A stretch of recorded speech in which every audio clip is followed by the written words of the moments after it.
Hi guys, ఈరోజు నేను double హీలిక్స్ episode 1ని ఎక్స్ప్లెయిన్ చేయబోతున్నాను. So let's get in to the video. So స్టార్టింగ్లో మన హీరో చెంగ్ జాచెన్ అతను ఆఫీస్లోకి పరిగెత్తుతూ వెళ్తూ ఉంటాడు. అండ్ అతను వెళ్ళి అక్కడ కూర్చున్నాక అప్పుడు ఏం జరుగుతుంది అనేసి అడుగుతాడు. అక్కడ అంత ప్రిపరేషన్స్ జరుగుతూ ఉంటాయి. అప్పుడు అతని ఆఫీస్ మేట్ ఈరోజు మన దాంట్లోకి కొత్త బాస్ రాబోతున్నాడు అని చెప్తాడు. అప్పుడు జాచెన్ అవునా ఎవరు అని అనుకుంటూ ఉంటాడు. అప్పుడే హీరో వస్తాడు. హీరో పేరు లూఫాంగ్.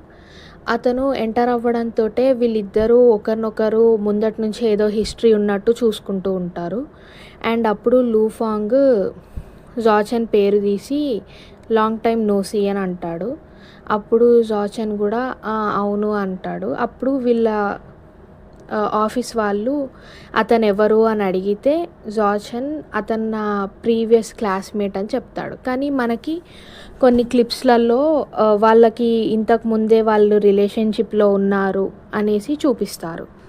దాని తర్వాత జాచెన్ వాష్రూమ్లో ఉన్నప్పుడు అతని దగ్గరికి లూఫాంగ్ వచ్చి మాట్లాడడానికి ట్రై చేస్తాడు. అంటే మనం కలవక 4 years అవుతుంది అది ఇది అని అంటూ ఉంటే జాచెన్ అతన్ని తప్పించుకోవడానికి నువ్వు ఫ్యూచర్లో పెళ్లి చేసుకుంటున్నావు కదా అనేసి అడుగుతాడు. అప్పుడు లూఫాంగ్ దగ్గర రావడానికి ట్రై చేస్తే జాచెన్ అతని నుంచి తప్పించుకొని అక్కడి నుంచి పారిపోతాడు. అండ్ దెన్ స్టోరీ పాస్ట్లోకి వెళ్ళిపోతుంది. అప్పుడు జాచెన్ను లూఫాంగ్ ఇద్దరు రూమ్మేట్స్ వాళ్ళ కాలేజ్లో. అండ్ ఇప్పటి నుంచి ఒక ఫన్నీగా స్టార్ట్ అవుతుంది. లూఫాంగ్ ఎప్పుడైనా కానీ జాచెంగ్ని ఏడిపించడం, అతను ఊడుస్తుంటే కాళ్ళు అడ్డు పెట్టడము, అది ఇది అలా ఏదో ఒకటి ఫన్నీగా చేస్తూ ఉంటాడు. అండ్ వాళ్ళ ముందు కొన్ని ఆక్వర్డ్ మూమెంట్స్ కూడా అవుతూ ఉంటాయి. లైక్ సడన్గా ఒకటిసారి దగ్గరకు వచ్చేయడం, మొహాలు చూసుకోవడం అలా అవుతూ ఉంటుంది. అండ్ ఒకసారి లూఫాంగ్ ఫన్నీగా జాచెంగ్ని కిస్ చేస్తాడు, కానీ జాచెంగ్ తోసేసి వెళ్ళిపోతాడు. దాని తర్వాత లూఫాంగ్ జాచెంగ్కి స్కేటింగ్ నేర్పిస్తాడు. వాళ్ళు ఇద్దరు స్కేటింగ్ నేర్చుకునే టైంలో జాచెంగ్ కింద పడిపోతాడు. అండ్ అప్పుడు లూఫాంగ్ అతన్ని తీసుకెళ్ళి మెడిసిన్తో ట్రీట్ చేస్తాడు. దాని తర్వాత జాచెంగ్కి అయిన నొప్పి మొత్తం పోయేదాకా లూఫాంగ్ అతన్ని కాలేజ్లో అన్ని చోట్లకి ఎత్తుకొని తీసుకెళ్తూ ఉంటాడు. అండ్ ఇది చాలా ఫన్నీగా ఉంటుంది. అండ్ ఒకరోజు వాళ్ళు లైబ్రరీలో ఉన్నప్పుడు లూఫాంగ్ అడుగుతాడన్నమాట, నీకు ఎవరినైనా డేట్ చేస్తావా అని అడిగితే జాచెన్ నేను అంత బాగోను కదా, నన్ను ఎవరు డేట్ చేస్తారా అని అంటాడు. అప్పుడు లూఫాంగ్ ఏం చేస్తాడంటే, నాకు ఒక ప్రామిస్ చెయ్యి, నేను ఒక అమ్మాయిని డేట్ చేసేదాకా నువ్వు కూడా ఒక అమ్మాయిని డేట్ చేయొద్దు అని అంటే అప్పుడు జాచెన్ ఆలోచించి సరే అనేసి వాళ్ళిద్దరు ఒక పింకీ ప్రామిస్ లాగా చేసుకుంటారు. అండ్ దాని తర్వాత వాళ్ళకి హాలిడేస్ వస్తాయి. హాలిడేస్లో జాచెంగ్ ఊరికే ఫోన్ మాట్లాడుతూ ఉంటాడు లూఫాంగ్ తోటి. అప్పుడు వాళ్ళ మమ్మీ ఎవరది అమ్మాయి అని, గర్ల్ ఫ్రెండ్ ఉన్నదని అడిగితే లేదు అతను ఒక అబ్బాయి అని చెప్తాడు. అండ్ ఇక్కడనే మనము సెకండ్ లీడ్కి ఇంట్రడ్యూస్ అవుతాము. అతనే చెంగ్ ఈచెన్ జాచెన్ తమ్ముడు. సో చెంగ్ ఈచెన్కి ఈ మాట్లాడడం ఇదంతా నచ్చదు. అండ్ అతను ఒక సింగర్. సో కొన్ని రోజులు అయ్యాక న్యూ ఇయర్ టైంకి లూఫాంగ్ చెప్పకుండానే సడన్గా జాచెంగ్ ఇంటికి వస్తాడు. ఈ విషయం జాచెంగ్ కొంచెం షాక్ అవుతాడు. అండ్ ఈ విషయం ఈచెన్కి అస్సలు నచ్చదు.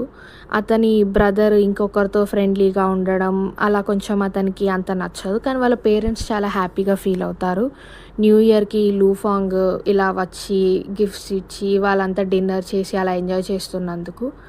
ఆ రోజు నైట్ వీళ్ళు ఒకే రూమ్లో పడుకుంటారు, లూఫాంగ్ను జాచెన్. అప్పుడు వీళ్ళిద్దరి మధ్యలో కొన్ని క్యూట్ మూమెంట్స్ జరుగుతాయి. సో లూఫాంగ్ కింద పడుకుంటే అతనికి బాగా చలి పెడుతుంది అనేసి బెడ్ ఎక్కేసి జాచెంగ్ పక్కన పడుకుంటాడు. అప్పుడు వాళ్ళిద్దరి మధ్యలో కొంచెం ఆక్వర్డ్గా ఉంటుంది. దాని తర్వాత వాళ్ళు మళ్ళీ హాలిడేస్ అయిపోయాక కాలేజ్కి వస్తారు. కాలేజ్కి వచ్చేసరికి లూఫాంగ్ మొహం మీద కొన్ని దెబ్బలు ఉంటాయి. అప్పుడు జాచెంగ్ ఏమైంది అని అడిగితే లూఫాంగ్ మా నాన్న కొట్టాడు, ఏం లేదు అని చెప్తాడు. అప్పుడే మనకు అర్థమవుతుంది లూఫాంగ్ డాడీ కొంచెం స్ట్రిక్ట్ అండ్ అబ్యూజివ్ అనేసి. దాని తర్వాత ఇంకా వాళ్ళ మధ్యలో ఇలానే ఫన్నీ మూమెంట్స్, ఆక్వర్డ్ మూమెంట్స్ అలా కొన్ని జరుగుతూ ఉంటాయి. అండ్ మనకి ఈ టైంలోపే అర్థమైపోతుంది లూఫాంగ్ జాచెంగ్‌ని లవ్ చేస్తున్నాడని. కానీ ఈ విషయం జాచెంగ్ తెలిసినా తెలియనట్టు ఉంటాడు. అండ్ ఒకరోజు వీళ్ళు హాస్టల్‌లో ఉన్నప్పుడు ఫ్రెండ్స్‌తో ఆడుకుంటున్న టైంలో ఏదో ఫన్నీగా లూఫాంగ్ జాచెంగ్‌ని కిస్ చేయబోతాడు. కానీ జాచెంగ్‌కి ఆ విషయం అస్సలు నచ్చదు. అప్పుడు జాచెంగ్ కోపంతోటి లూఫాంగ్‌ని తోసేసి తిడతాడు. తిట్టేసి అతనితో కొన్ని రోజుల దాకా మాట్లాడడు. అండ్ కొన్ని రోజులయ్యాక హాస్పిటల్‌లో అడ్మిట్ అయ్యాడు అనేసి జాచెన్‌కి కాల్ వస్తుంది జూఫాంగ్ వాళ్ళ అక్క నుంచి. అప్పుడు జాచెన్ చాలా టెన్షన్ అయిపోయి వెళ్తాడు హాస్పిటల్‌కి. వెళ్ళినప్పుడు అక్కడ జాచెన్ లూఫాంగ్ బానే ఉంటాడు. అయితే జాచెన్ చాలా టెన్షన్ పడ్డం చూసి లూఫాంగ్ చాలా హ్యాపీగా ఫీల్ అవుతాడు. దాని తర్వాత నువ్వెందుకొచ్చావు అది ఇది అనేసి అడిగి అప్పుడు లూఫాంగ్ ఫస్ట్ టైమ్ అతని లవ్‌ని కన్ఫెస్ చేసి జాచెన్‌ని కిస్ చేస్తాడు. కానీ ఆ టైంకి జాషన్ ఏమనడు. ఇక్కడితోటే సీన్ కట్ అయిపోతుంది. ఇది ఫస్ట్ ఎపిసోడ్ ఎక్స్‌ప్లనేషన్. మీకు నచ్చితే నెక్స్ట్ ఎపిసోడ్ కూడా కావాలంటే కంపల్సరీ కామెంట్ చేయండి. Thank you.